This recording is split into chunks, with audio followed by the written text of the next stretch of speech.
Well, hey, everybody. I'm here with Sam Witwer. Thanks for sitting down with us, man. No problem. Thank you.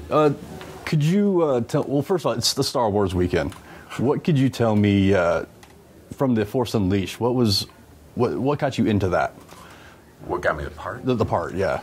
Well, there was an artist named Amy Beth Christensen who made a painting of what The Apprentice was meant to look like. And the look was very much mine. She painted a character that looked very much like me. So David Collins, who worked at LucasArts at the time, who eventually went on to play Proxy, he was the lead sound designer in Force Unleashed, him and a few others recognized that I looked like that character. And so David calls me up one night. He goes, "Hey, I need your headshot and resume." I'm like, "Why?" He's like, "Because Darth Vader has a secret apprentice." I'm like, "What? What?" And he's like, "Forget I said that. Just send me the stuff." And so I did. My headshot made it to the top of the pile because I looked just like their character. And then they called me in for an audition. And I think because they knew someone that knew me, it seemed too easy. Mm-hmm. So they put me through my paces, man. I mean, like a normal audition, you go in, "Hello, hi, I'm Sam," and you act for, maybe 5 minutes and then talk a little bit. There's never that much performance. Right. I mean, they're, enough for them to see something, maybe 10 at the most. Well, this one, I go in there, I read these sides, the script pages, and I'm like, "Yeah, you could do this like 50 different ways." And they said, "Really?" I'm like, "Sure." They're like, "Well, then show us all of them." I'm like, All right. So I sat there for 45 minutes performing. 45 minutes doing it over and over and over again. I'm like, okay, well, here's a more sort of Luke Skywalker, younger, innocent read. Okay, here's more of a cynical Han Solo read. Here's this, here's that. Here's a hardcore Sith Apprentice read. And I was just sort of going all over the place with it. And that either means one of two things. Either they're trying to figure something out and they really want you, or you're not getting it right. So it's hard to know what was going on there. But then it turns out, that they hired me. And then afterward, I was very nervous because I was about to go to San Francisco and work with these people and work on a Star Wars project. And it's like, these projects, you get these wrong, the fans are going to, they're not going to come up to you and say, "Hey, loved you in this." They're going to say, "Screw you, man. You messed it up." Yeah. So I was very nervous about it, and I was nervous. I'm like, they never really, it was never clear to me what the character was. What's the character? And then when they finally gave me the script, not long before I got out there, in terms of which way of the 50 ways that they decided to go, it turns out they picked all of them. They really, I mean, like Hayden Blackman wrote a character that encompassed so many different sides. That there were moments where the character was more naive and innocent. Mm-hmm. There were moments, if he's talking to Darth Vader, he's very, "What is thy bidding, my master?" But when he's talking to Proxy and Juno, it's like, "All right, guys, let's go. Hey, get out of here, Juno," that type of thing. So at that point, I knew, okay, well, at least I know how to play this. We know the different sides of the character. Right. What was the progression from on camera to voiceover? In terms of Star Wars? In terms of just in your career.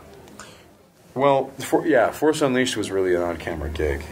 I just had dots all over my face, but it was treated as an on-camera gig, and the other actors were there working with you. So it was very much like what I knew to expect. Mm-hmm. The only difference is that I was like in a wife beater, dots on my face, and I had like a microphone pretending to be a lightsaber.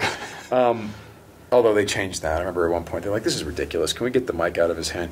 Someone go downstairs and get this guy a lightsaber." Oh, nice. And they have those, so they of course. Brought one up. But then how that got me into the voiceover stuff is that there is this element in the game where it's just your voice, the in-game stuff, where, in the middle of the missions and stuff, the stuff that isn't the cutscenes.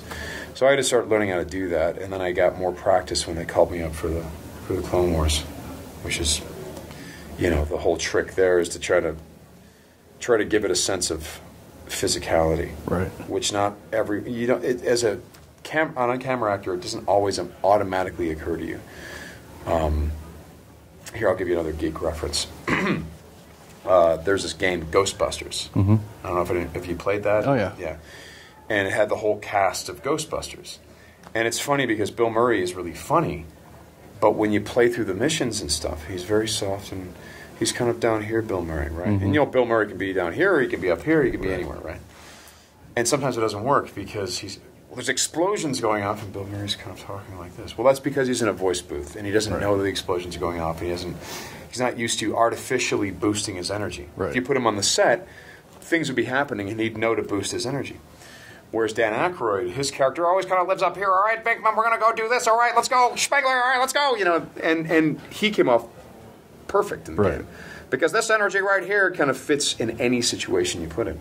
So that was one of the things you have to learn with voiceover is that, like, there is an environment. You might be talking to someone, but he might be 10 feet away. So you might have to boost your voice a little bit or, you have to put different physical, if you're moving, you might want to move your body a little bit to get a sense of movement. What can you tell me about your time on Smallville? I can tell you that those people are very, very tall. I'm 6'1", and I'm used to being, one of the taller guys on the set. And I meet Tom Welling, and I'm supposed to be menacing this guy, and he's like towering above me at like 6'4", something like that. 6'3", 6'4". Justin Hartley's usually tall. Even Allison Mack, who looks tiny on screen, is like 5'9" or something. Oh, wow. 5'8", 5'9". So tall people, nice people, right? But giants. Well, you did a great job on there. Oh, thank you. I was a big Smallville fan, so yeah, it was another one of those pressure gigs. You don't want to mess it up because a lot of people care about this, and we've all been in the position of seeing a franchise movie or TV show where you can pick out the actor that it's just a paycheck for. Right. And I always hate that actor because you're like, there's hundreds of other guys who would kill to be in your place who could do the job better than you. So it's very important when you get those franchise gigs to give it everything you got, Oh, for sure. And especially since these fans will remember if you didn't. Oh, right. As far as, let's go back to Star Wars real quick, but any future role, or any character you would love to play? I think I just said Indiana Jones. Oh, okay. Yeah, set me up with Indiana Jones. I mean, because you know that Disney eventually is going to do it again. Mm-hmm. And I'm starting to reach an optimal Indiana Jones age, I think in a few years. So, That'd be great. Yeah. Awesome. Well, I appreciate your time, sir. Oh, thank you. It's been a good time talking to you. Hope to see you around the con the rest of the weekend. Thank you. Thank you.